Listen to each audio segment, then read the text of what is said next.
Bom dia, pessoal. Sejam bem-vindos, sejam bem-vindas à semana 3 da disciplina de Psicologia do Esporte do curso de graduação de Psicologia da Faculdade de Ciências Médicas. Meu nome é César Teixeira Castilho.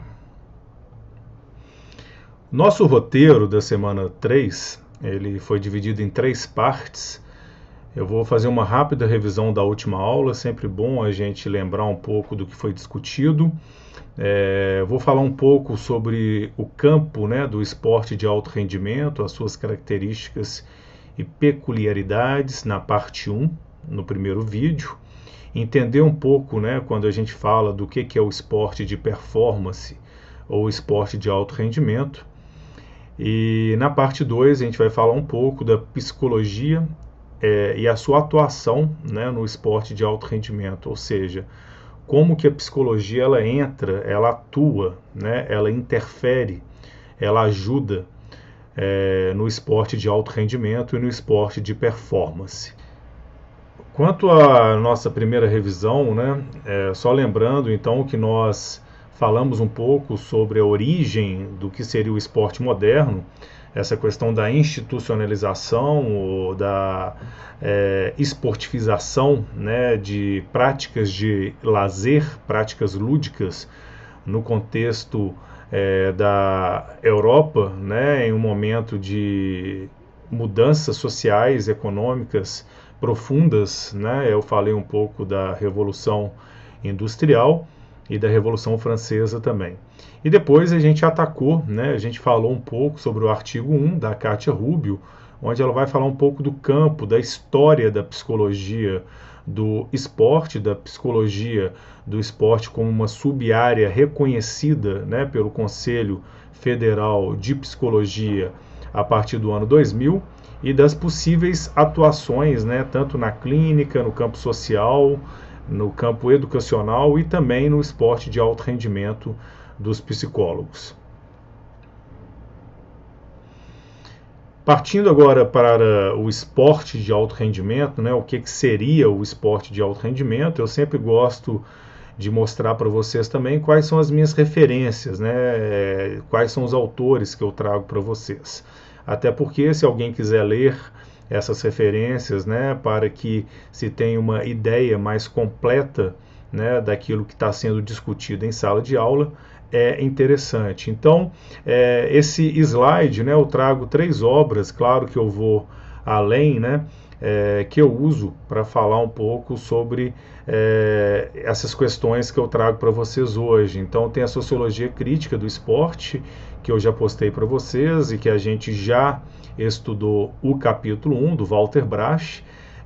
Tem esse livro da Psicologia do Esporte, Interfaces, Pesquisas e Intervenções, que foi organizado pela Katia Rubio. É um livro muito bom, completo, amplo, e ela vai trazer diversos profissionais para falarem sobre a psicologia do esporte e atuações.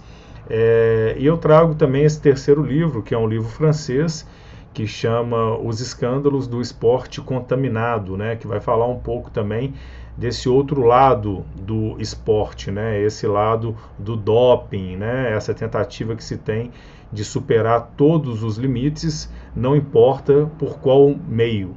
Então é um livro muito legal, ele ainda não foi traduzido, mas é um livro também que vai falar um pouco desse backstage do campo esportivo. Falando então um pouco, relembrando as sub-áreas do esporte, vocês precisam ter em mente que no Brasil está presente na Constituição Federal de 1988, então é lei, Existem 3 maneiras de se referir ao esporte. Não só de se referir, mas também é direito do cidadão brasileiro a prática esportiva de qualidade. Então o governo ele deveria ser responsável por isso, além das práticas de lazer também, tá? Então é por isso que a gente fala de políticas públicas na área do esporte e do lazer, porque são premissas que estão presentes na Constituição de 1988. Então vai ter uma divisão do esporte, ou 3 maneiras de se referir ao esporte na Constituição, que é o esporte educacional, voltado para a questão da educação, o esporte participação, que seria mais o esporte para todos, né? Mais visto e mais compreendido como uma atividade de lazer ou uma atividade lúdica, e o esporte performance, né? Ou alto rendimento, que é o primeiro, né? A primeira maneira, o primeiro tópico que nós vamos estudar nesse semestre. Então nós vamos focar nesse primeiro momento no que seria o esporte performance ou de alto rendimento e como que a psicologia dialoga com esta área, né, com essa sub-área do campo esportivo. Quando a gente fala então de esporte de alto rendimento ou esporte performance, né, a gente tem que perceber, né, que é um funil, né, que é para poucos. A gente está falando de atletas, né, e a gente está falando também ao mesmo tempo de dinheiro, né, é um campo que se transformou, né, em uma área onde circula muito dinheiro, questão de patrocínio, salário dos atletas, das equipes, porque move paixão, né, porque move emoção. Então é por isso que é uma área, né, que eu falo que ela circula muito dinheiro, porque muitas vezes esse valor do esporte ele é intangível, né, a gente não consegue quantificá-lo. Esse gráfico que eu trago para vocês é só para mostrar, na verdade foi um estudo que eu fiz no meu doutorado, para mostrar como que a partir da década de 80, né, 84, existe uma transição muito grande no campo esportivo. Ele começa a gerar muito dinheiro, principalmente, né, em virtude dos direitos de imagem dos grandes eventos esportivos. Quando eu falo de grandes eventos esportivos, eu estou falando principalmente dos Jogos Olímpicos, da Copa do Mundo de futebol, entre outros, né? A gente sabe que tem o Super Bowl também, que é a final do futebol americano, né? Que tem uma audiência incrível, né? E que circula muito dinheiro, além do Tour de France, campeonato de tênis, a Fórmula 1, outras modalidades. Então aqui é só para mostrar para vocês como que a globalização, né? Como que o fato da gente conseguir assistir aos jogos em qualquer lugar do mundo fez com que o campo esportivo se transformasse em um campo de business, né? Então ali esse gráfico mostra que em 1980, nos Jogos Olímpicos de Moscou, o direito de televisão foi vendido por 72 milhões de dólares. Já nas Olimpíadas de Los Angeles em 84, já tem uma mudança de 225 milhões de dólares, né? E nos Jogos Olímpicos de Londres, em 2012, chegou a 1 bilhão 181 milhões de dólares. Então, olha o quanto, né, que vem subindo exponencialmente os direitos de transmissão desses eventos esportivos. Então, falando um pouco agora, né, do que é o esporte de alto rendimento. Então, em vez de trazer uma definição clássica, eu prefiro falar de características, né, que existem no esporte de alto rendimento. Tanto características boas, né, quanto características ruins. Pensando no campo esportivo, ele está inserido dentro do campo social, né, ele é um campo social. Então, ele também apresenta as mazelas, né, que a gente pode encontrar dentro da sociedade e também aspectos que são positivos.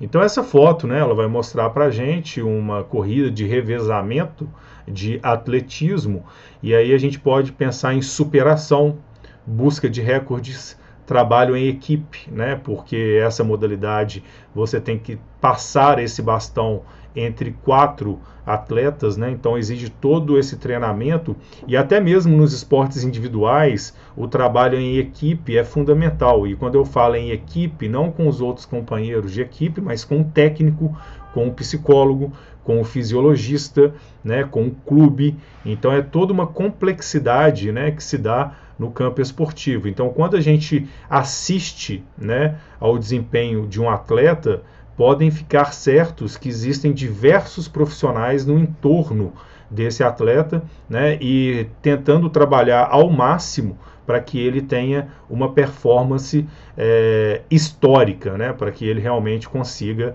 a vitória e a medalha de ouro. Muitas vezes a vitória a qualquer preço. Outros momentos aqui, né? Então a gente tem emoção, tristeza e frustração. Essa segunda foto é uma foto clássica, né, que aconteceu nos Jogos Olímpicos. Então foi uma atleta que na maratona ela chega em último lugar, né, mas ela ultrapassa a linha de chegada sozinha, né, porque se ela tiver ajuda ela é desqualificada, mas ela pede para não ser ajudada, ela é somente auxiliada depois que ela chega, que demonstra força de vontade, dor, né, e ultrapassar os seus limites. Então os atletas também, eles têm essa simbologia, né, de um grande herói, de um super-herói, né, daquela pessoa que supera tudo. Então fica parecendo, né, e o marketing também atua muito nisso, que esses atletas realmente são super-homens, né,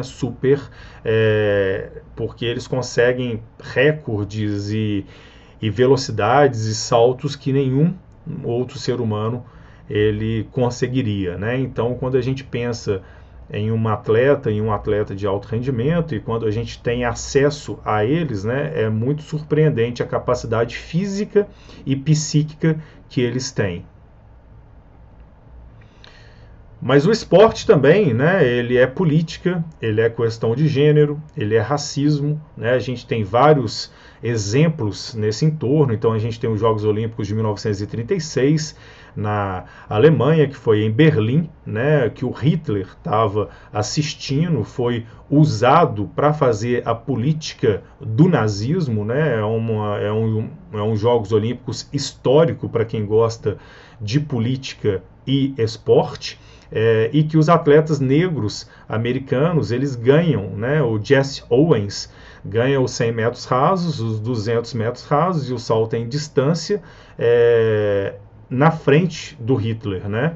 E é interessante que o Jesse Owens ele vai falar que ele foi mais respeitado pelo Hitler e pelos alemães do que quando ele retorna aos Estados Unidos, que é um país, ainda é um país extremamente racista, né? Então olha que interessante, mesmo ele, né, disputando em um país nazista, né, onde eles tinham como premissa a hegemonia da raça ariana, ele se sentiu mais bem tratado do que quando ele retorna aos Estados Unidos.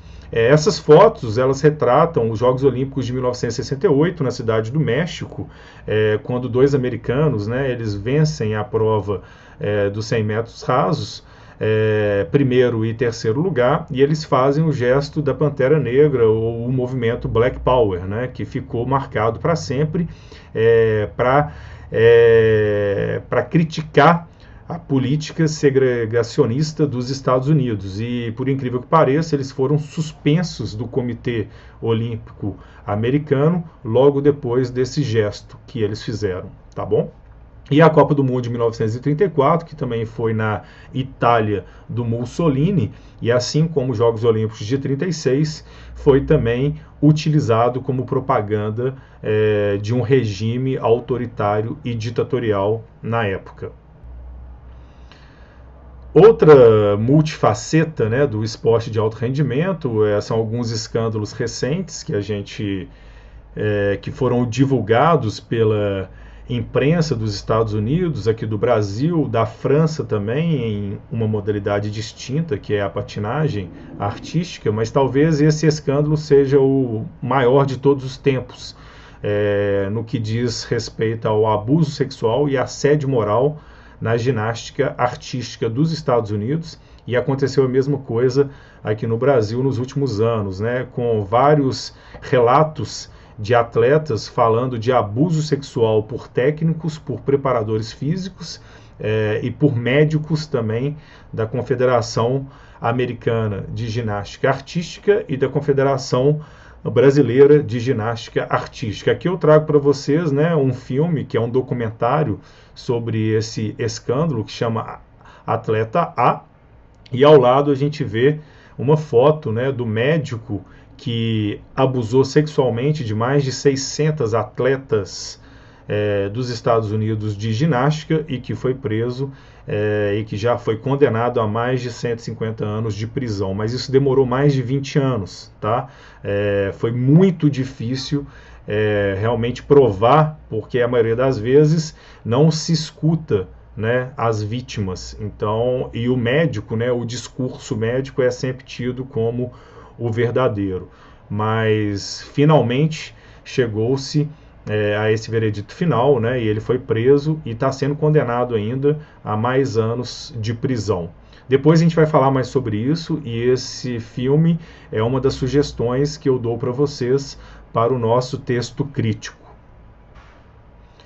Eu queria trazer agora para vocês um vídeo, né, bem pequeno, da atleta Mallory Mage, né, que é uma atleta de salto em distância, para falar um pouquinho, né, do que é o esporte de alto rendimento, né, do que está no entorno do esporte de alto rendimento. Então eu vou passar o vídeo para vocês, ele é bem rápido e depois a gente discute alguns pontos principais. Você iniciar atividades de alto desempenho precocemente, quer dizer, com crianças que ainda não tiveram a maturação tecidual completada, o risco é sempre maior de lesões, né?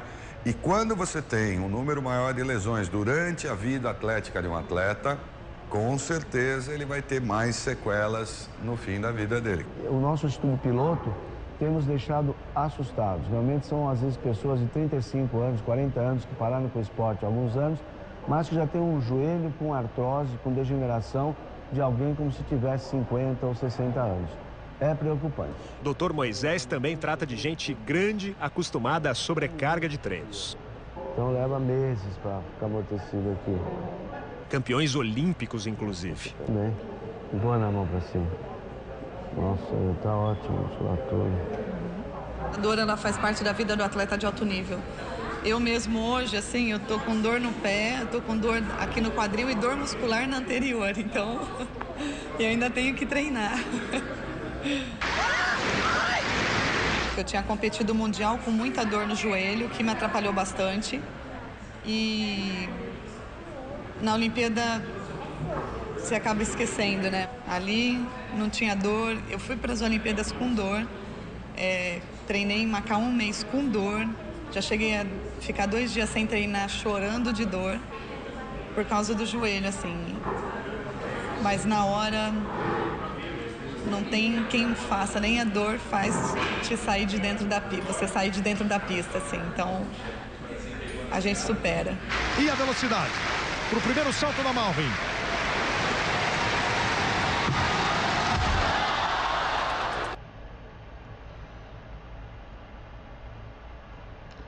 Então, gente, esse vídeo, né, eu gosto de sempre trazer esses vídeos com o discurso, né, tanto da equipe médica, né, ou do entorno dos atletas, mas também o discurso dos atletas, né, em si, que são maravilhosos. Assim, é um prato cheio para quem é da psicologia e quem gosta de análise de discurso, né? Então ela vai falar de dor o tempo inteiro, de competir com dor, né, de um corpo, quando os médicos falam, né, de um corpo que com 30 anos já parece um corpo em termos de degenerações de 80 anos, né, e toda essa complexidade que é o esporte de alto rendimento. Então o esporte de alto rendimento, ele é cruel, né, e ele é tão cruel que o caso da Mallory Mage, ela ganha, né, com esse salto que vocês viram, a medalha de ouro nos Jogos Olímpicos de 2008 em Pequim. Né? Ela é a primeira atleta brasileira medalhista de ouro em esportes individuais na história dos Jogos Olímpicos do Brasil. A nossa primeira medalha de ouro feminina, ela é de 96, nos Jogos Olímpicos que aconteceu em Atlanta, né? E é do vôlei de praia. Tá? Então a primeira vez foi em 2008 no esporte individual. Mas a Mallory, né, e a gente não fala sobre isso, ela teve uma lesão seríssima tentando saltar, e ela estava até melhor do que em Pequim, ela fala sobre isso, né, nas Olimpíadas de 2004 em Atenas, e ela tem uma lesão. E ela tem uma fala muito legal, que ela fala assim: eu estava tão bem preparada que ou eu bati o recorde mundial ou eu sofreria uma lesão, né? E infelizmente ela teve essa lesão, ou seja, a máquina do corpo estava tão bem preparada, né, que era um ou outro. E aí Só como curiosidade para vocês, quando a gente coloca no Google, né, Malremage, Olimpíadas de Atenas, lesão, por incrível que pareça, não aparece, não tem nenhuma reportagem na primeira capa, né, na primeira página sobre essa lesão dela. Ou seja, olha o quanto que o esporte ele vai sempre priorizar, né, a parte da glória, né, a parte que a atleta venceu, né, e não vai falar tanto, a mídia não vai falar tanto da derrota, né, e o tanto que isso, de uma certa forma, é uma pressão que esses atletas têm, porque ficar em segundo lugar, a maioria das vezes, é tido como uma derrota. O próprio Bernardinho, né, técnico de vôlei, um dos maiores vencedores da história dos esportes coletivos do mundo, com a equipe masculina de vôlei do nosso país, ele fala que o esporte de alto rendimento é uma guerra, né? Ele é leitor, né, de grandes generais que atuam em guerra, porque se você perde, você é tido como fracassado. Chegamos então ao final da parte 1 da semana 3, onde eu tentei trazer para vocês um pouco, né, do que seria o esporte de alto rendimento, as suas especificidades e particularidades também, e um pouco de diálogo já, né, fomentando como que a psicologia pode se apropriar dessa área e como que ela precisa, né, estar junto desses atletas, porque como a gente viu, é uma área onde a pressão, né, e a exigência chega ao máximo. A gente se vê logo na parte 2.